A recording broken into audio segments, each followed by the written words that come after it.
તો આજે આપણે ગુરુ ગોરખનાથ વિશેની વાત કરવા જઈ રહ્યા છીએ। તો કહેવાય છે કે ગુરુ ગોરખનાથે ઓળેદરા પરિવારને કડવી વેલને જેમ વધવાના અને ધ્રોકડની જેમ ફેલાવાના આશીર્વાદ આપેલા અને ગોરખનાથના આશીર્વાદથી ઓળેદરા વંશજ બહુ મોટા પ્રમાણમાં છે અને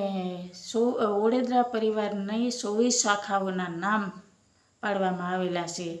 અને 24 પાખીના નામ એ પ્રમાણે છે કે કોઈ પણ કુટુંબના વડવાઓના નામ પરથી 24 પાખીના નામ પાડવામાં આવ્યા હોય એવું જણાય અને 24 પાખીના નામ આ પ્રમાણે છે: જી, પટિયા, બુટડ, મોખરા, માત્રા, મિયા, રાહા, જગરાણા, અરજણકા, વિસાણા, મેપાણા, ધુંધાણા,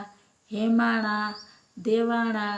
લુંધાણા, બલાર, જહાણા, નાના લાલા, મોટા લાલા,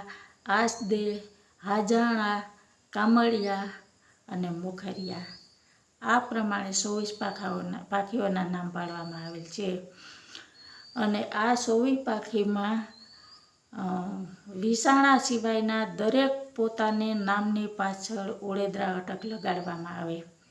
અને કોઈ પણ મેરના ગામમાં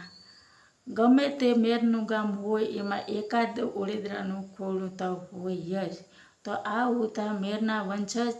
અને 24 પાખીઓના નામ આ પ્રમાણે હતા।